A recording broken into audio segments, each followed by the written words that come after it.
Part 2, the 7 commitments for the discipleship of the next generation.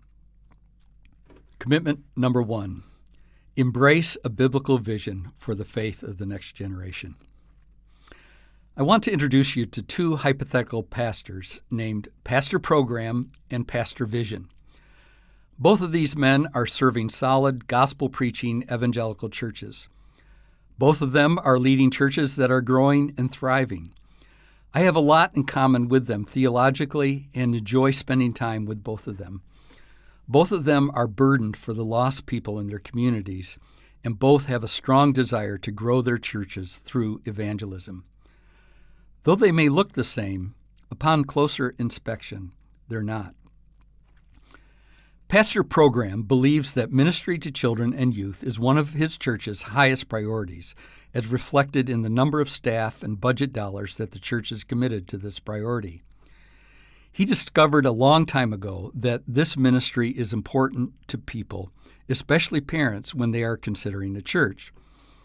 If children have a good time and look forward to coming to church, he said, then their parents will be more inclined to come themselves. He has never forgotten the church growth advice he received 30 years ago from an elder in his first church who told him, "Pastor, if you give the kids something fun to do, the parents will flock to you." Pastor Vision also believes that ministry to children and youth is one of his church's highest priorities, as reflected in the number of staff and budget dollars the church committed to this priority. The leadership in his church understands that children and youth are included in their biblical responsibility as elders to shepherd the flock of God that is among them, 1 Peter 5:2. He never forgot the advice he received 30 years ago from an elder in his first church who said, "Pastor, tending to the faith of children and youth in this church is as important as tending to the faith of their parents." Ever since, Pastor Vision has taught his people that the biblical responsibility they have to serve one another, to build each other up, to bear one another's burdens, to care, comfort, encourage, exhort, reprove, rebuke, equip, instruct, and to stir up one another to love and good works applies as much to children and to youth as it does to adults. Pastor Program takes next generation ministry seriously. He knows that there are many things that are competing for the attention of young people. He's concerned that this generation will be lost if the church doesn't stay up to date. He encourages children's and youth ministry leaders to apply cutting-edge technologies and educational philosophy to all of their programs. He often tells them kids are too important to bore them with outdated, old-fashioned methodologies. When children and youth have fun at church, positive attitudes about church are formed that will stay with them the rest of their lives. These positive experiences will help motivate them to come to church as adults. Furthermore, because habits are formed early in life, those who regularly attend church when they are young will likely continue attending as adults. Pastor Vision takes next generation ministry seriously. He knows that there are many things competing for the attention and affections of young people. He wants to do all he can to make sure those growing up in his church will be treasuring Christ as their eternal hope 20, 40, 80 years from now, with eyes that are looking to God for all that they need, hearts overflowing in praise to the Lord, and lips declaring his infinite worth. He prays for their faith to be so firmly established that they will endure, faithful to the end, be able to stand in the day of judgment, and delight in the presence of the Lord forever. He knows that lifetime attitudes and convictions are formed early in life, so he inspires the young people in his church to delight in God and form a radical, God-centered orientation to all of life. He wants them to be ignited with a contagious, lifelong passion for the supremacy of God in all things, for the joy of all people through Jesus Christ. Rather than boring children by repeating simple truths and shallow presentations of the Bible, he wants the children growing up in his church to taste the joy of mining the depths of the Bible and discovering wonderful things from God's Word. He encourages parents and children's ministry leaders to give careful attention to what the children are learning and to apply methods that will be effective in establishing a solid biblical and doctrinal foundation for children and youth that can sustain them throughout their lives. Pastor Programs Church has a great website that advertises a well-equipped nursery, Sunday school for all ages, and a wide range of activities for children and youth, including children's choirs beginning at kindergarten.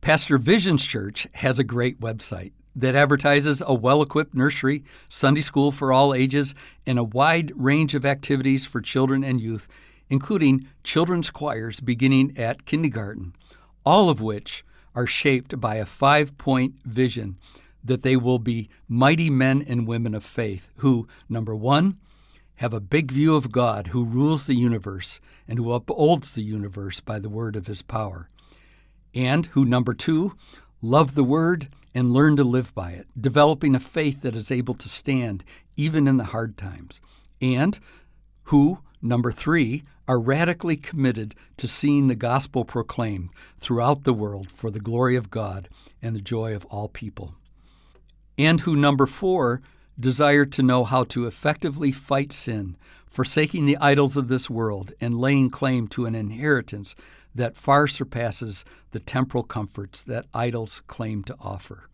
And number five, who will be parents who love each other and are equipped to lead their children to God and are encouraged and supported as they strive to nurture the faith of their children. It is my hope and earnest prayer that there will be an increasing number of leaders in the church who think like Pastor Vision, because activities and games alone will not prepare children for the suffering or the successes of life ahead of them. The church needs leaders who are persuaded that the discipleship of children growing up in Christian homes and churches should be shaped and oriented around a biblical vision for the next generation. Many young people growing up in Christian homes participate in activity-oriented programs in the church. Such programs focus on providing activities for children and youth that are not clearly linked to any goal or purpose, or what I would call vision. An activity-oriented ministry puts more emphasis on the present and less, if any at all, on the future. They concentrate more on what they are doing with the children and less on where they are leading the children. Though Pastor Vision offers the same well-equipped nursery, Sunday school for all ages, and a wide range of activities for children and youth as Pastor Program, Pastor Vision identifies the specific purpose and goal for each activity beyond caring for children and giving them and their parents a positive experience. A vision-oriented program or activity is clearly linked to specific discipleship goals that are fueled by prayer and the desire for children to wholeheartedly embrace Christ. Vision-oriented parents, Christian educators, and church leaders think about and act according to what they want to be true of their children 10, 20, and 40 years hence. Their priorities are shaped by asking questions like, what do we want our children to know and understand about God and His Word? Or what do we want them to understand about the gospel? Or what marks of faith and spiritual maturity do we want them to have? What portions of the Bible do we want them to be able to quote from memory by the time they graduate from high school? What kind of husband and father or wife and mother do we want them to be? What do we want them to teach their children? How would we want them to respond when tragedy strikes or when they face suffering in their lives? What will fortify them against the temptations of wealth, pleasure, and success? What do we want them to be trusting in when they are taking their last breath? Psalm 127, 3-5, and 1 Corinthians 3, 9-17 offer two images that reinforce vision-oriented discipleship. In Psalm 127:4, the psalmist describes children as arrows in the hand of a warrior. Although not necessarily the main point, this image does suggest that the warrior has a target in view. Just as arrows are intended to be aimed at something, So our discipleship of children should have a specific aim or goal in view. Vision-oriented leadership in the church must first be able to define the target, and then be able to inspire parents, children's and youth ministry staff, volunteers, church leaders, and the congregation as a whole to direct their efforts toward the target. Without a target, those who are investing in the next generation are pointing their arrows in various directions and, at times, even in competing directions. Sometimes the arrows are just aimlessly pointed and are shifted when a new idea or whim surfaces. Consequently, little or no discipleship progress is ever made. In 1 Corinthians 3, 9-17, the Apostle Paul says, God's people, which we can assume includes the next generations, are God's building, being built on a foundation of Jesus Christ. Paul and Apollos saw themselves as builders on that foundation. Before construction on a building can begin, it's best to have a detailed vision for what that building will be. This vision must be shared with everyone who is working on the building so that the vision and ultimate purpose for the building will be fulfilled. The most skilled builders, the most experienced contractors, and the finest craftsmen who have the best tools and state-of-the-art equipment cannot successfully build a building without a detailed vision and a commitment from everyone involved to work toward that same goal. Likewise, the most effective and fruitful discipleship activity in our homes and churches will be governed by a biblical vision that is shared by all who are contributing to the discipleship effort. Psalm 78, 1-8, beautifully illustrates this relationship between activity and vision. Verse 4 identifies the activity, namely, telling the coming generations the glorious deeds of the Lord and His might and the wonders that He has done. There are many good reasons someone might tell stories about the glorious deeds of the Lord to children in Sunday school. Children love hearing stories, and we can be glad when they are happily engaged for more than an hour in meaningful activity and when they enjoy the time that they spend at church and are eager to come back for more. But this is not the main reason Psalm 78 gives for declaring the Lord's glorious deeds. The value of the stories about the glorious deeds of the Lord is not their entertainment value, but their power to lead children to set their hope in God. That's verse 7. The vision-oriented ministry leader wants much more than a good time and a meaningful engagement for children. He will not rest until the children in his care set their hope in God, remember the works of God, and keep His commandments. Psalm 78:7 unites our discipleship activity around a clearly stated vision for our children. It also ignites a passion for that vision. Our children are growing up in a world of distractions that threaten to lure their affections away from God and His glorious deeds. We tremble at the thought of them being blinded by empty promises and exchanging the truth about God for a lie. Our passion for a generation of men and women who are setting their hope in God is ignited by an intense desire for their everlasting joy and a serious concern for their souls. We are desperate for our children to count everything as loss for the surpassing worth of knowing Christ. We don't want them being duped into trusting in the worthless idols of this age and selling their souls for what cannot satisfy or save. This Psalm 78:7 vision forms the desire of our hearts for our children that fuels our zeal for their discipleship. Without igniting zeal, a well-crafted vision statement for the discipleship of the next generation ends up being just another well-crafted vision statement. It does not inspire the kind of passion that can motivate and sustain the efforts of a disciple-making parent and teacher. How do you ignite that zeal for the next generation? Number 1, ground your vision for the next generation in the Word of God. We, as God's image bearers, are wired by our Creator to respond to His purposes, His priorities, His desires, and His Word. When our vision is grounded in the Bible, And when we use biblical language to express that vision, it resonates in the hearts of God's people and prompts a response from the heart that says, "Amen," and "Yes, that's what I want for my children." And of course, there are hundreds of verses that can help define and express our vision, including these 4 examples: that our children will fear God and walk in all his ways. And now, Israel, what does the Lord your God require of you? But to fear the Lord your God, to walk in all his ways, to love him, to serve the Lord your God with all your heart and with all your soul. Deuteronomy 10:12. Or that our children will have a deep and abiding love for Christ. Abide in me, and I in you. As a branch cannot bear fruit by itself unless it abides in the vine, neither can you unless you abide in me. I am the vine, you are the branches.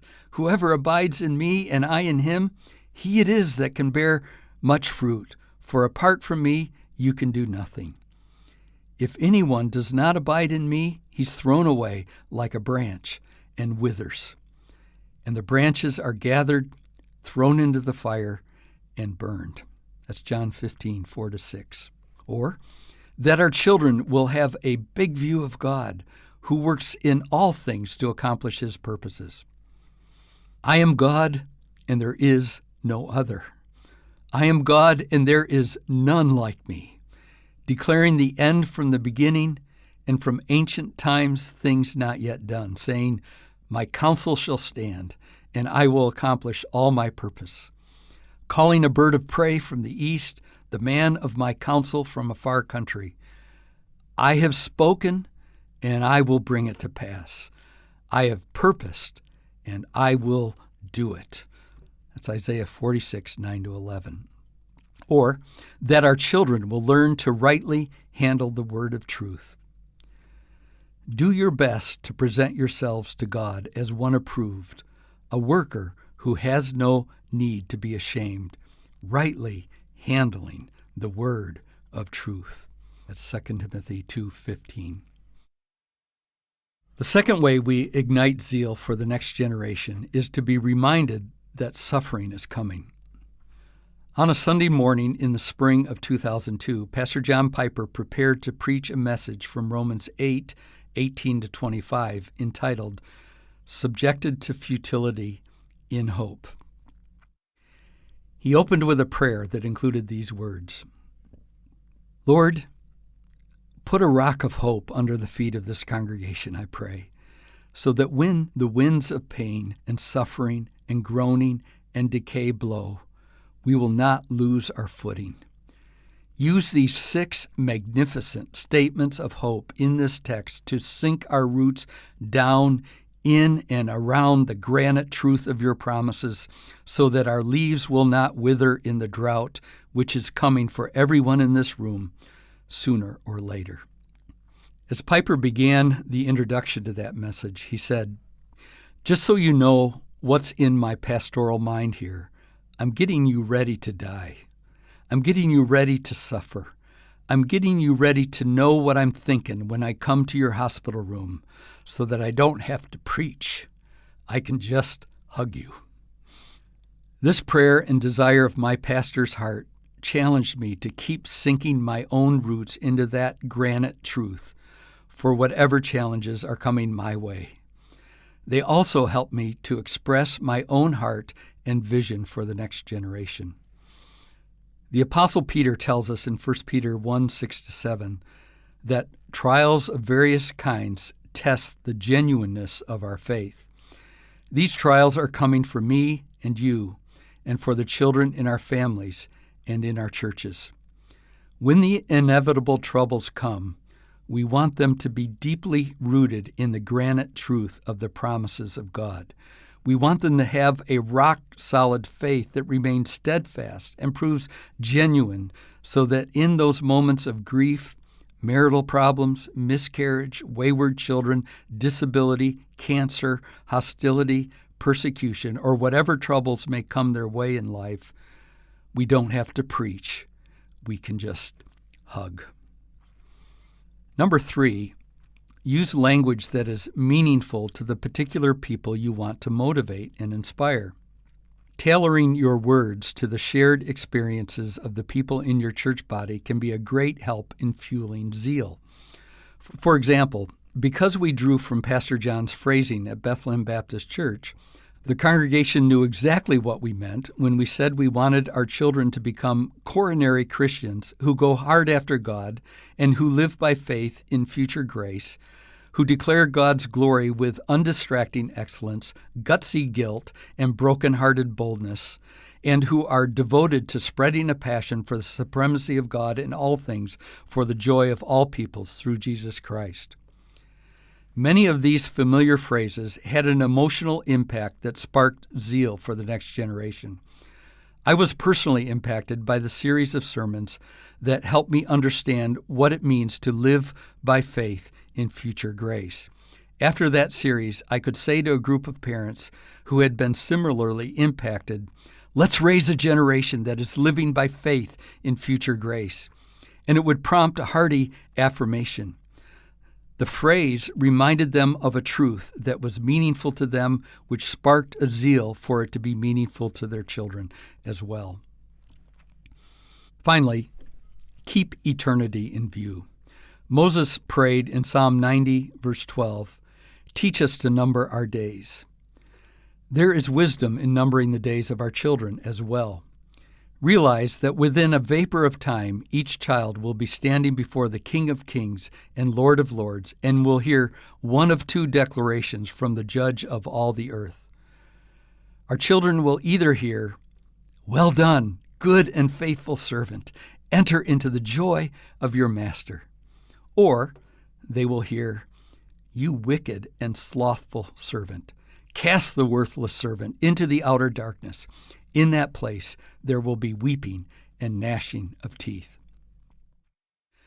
The burden of this reality informs my priorities for parenting, grandparenting, and ministry, and it feeds my zeal for the discipleship of my children, grandchildren, and the children of my church. John Angell James, who lived from 1785 to 1859, had a 50-year ministry as a British pastor that was marked by significant zeal for the discipleship of the next generation and a concern for souls in light of eternity. In a challenge for parents to take their responsibility seriously, James trembled as a father as he pondered the eternal implications of his efforts. "My child is immortal, and his eternal destiny in great measure depends upon me. I am not only the author of his existence, but in some measure of his destiny. I shall be the means, perhaps, of raising him to heaven or sinking him to perdition. I am educating him to be an associate with the devil and his demons in everlasting fire, or a companion with the innumerable company of angels in everlasting glory. O God, help me, for who is sufficient for these things?" The ultimate vision for our children is for them to be companions with the company of angels in everlasting glory. Who indeed is sufficient for such things? May God Himself help us to embrace a biblical vision for the faith of the next generation. In summary, having a vision is crucial for the discipleship of children and youth. Vision-oriented leaders consider where they are going, clarifying their goals, and then carefully develop and implement an intentional plan to pursue those goals. By having a long-term vision, leaders can more effectively develop a discipleship strategy that evaluates every program, activity, curriculum, and resource in terms of the greater vision. Looking ahead, where is this vision applied, and who bears the responsibility for this